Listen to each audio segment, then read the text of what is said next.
This is Jam Nation with Jonesy and Amanda. We spoke about this on the program yesterday. It's been in headlines and in the news this week. The debate about legalising cannabis in Australia.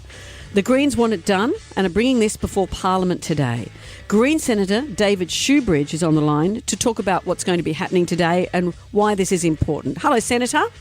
Yeah, hey Amanda, how are you? Very well, thank you. So you're not actually putting together the bill today, you're giving notice. What does that mean?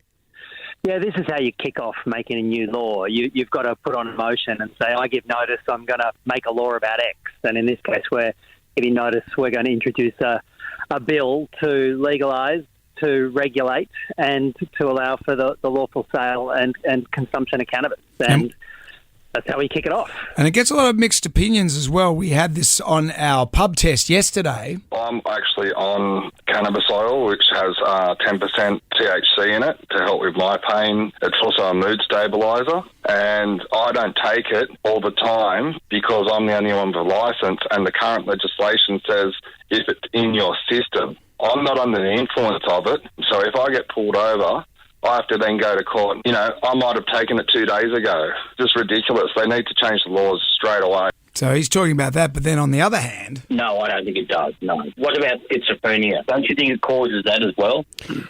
And David, that is one of the concerns, is that young minds being allowed to take it when and where they like, it wreaks havoc with young minds. What would you say to that? Well, we see this legislation as a harm reduction measure.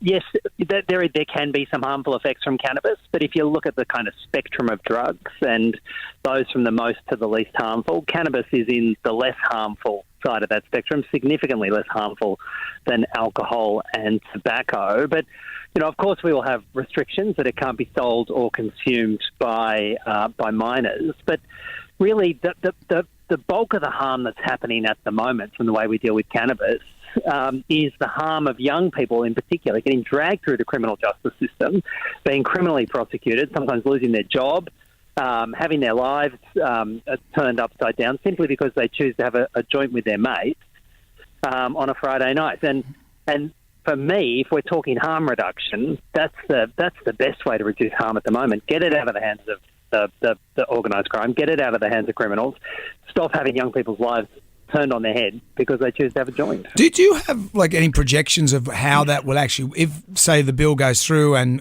marijuana does indeed become legal, do you have any projections of what it will do to the crime in this country? Yeah, I mean, thankfully we've got really good sort of real-time studies happening all across the world at the moment because state after state in the United States has legalised cannabis. Canada has done it in one shot federally, like we're planning to do here with this bill in Canberra. We've seen Portugal move more than a decade ago. And across the board, we see flat and sometimes declining crime rates, particularly assaults and crimes that's often associated with alcohol. There's a very minor substitution effect that you see in most of those jurisdictions, less alcohol being consumed, marginally more cannabis in some of those jurisdictions. And that particularly sees assaults and some of those angry offences that follow from alcohol consumption being slightly reduced. But it's it isn't a huge effect. It's very marginal in terms of the outcome of any kind of criminal offending. What do you think your chances are, Senator, of getting this through? Because we've seen with assisted dying and things like that, there's a very conservative seam in Parliament, isn't there?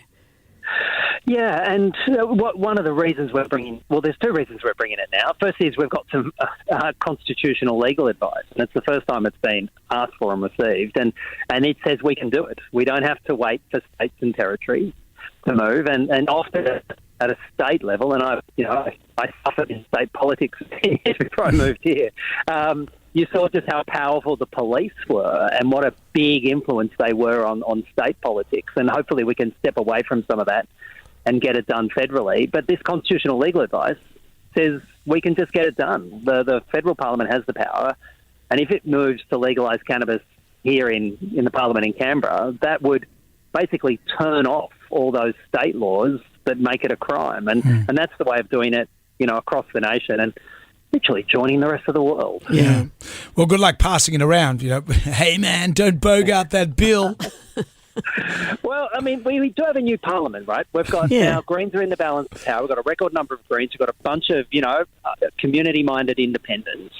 And the country is looking for us to break some of that crappy old politics where we seem stuck in the 20th century. And if you've got laws across the country that criminalise cannabis, and more than 40% of Australians have tried cannabis, if you've got laws that make almost half the country criminals, well those laws are plainly nonsense, and it's time we stuck them in the garbage bin. Yeah, it makes a lot of sense to me. Senator David Shoebridge, thank you for joining us. Thank you. No worries. Good speaking.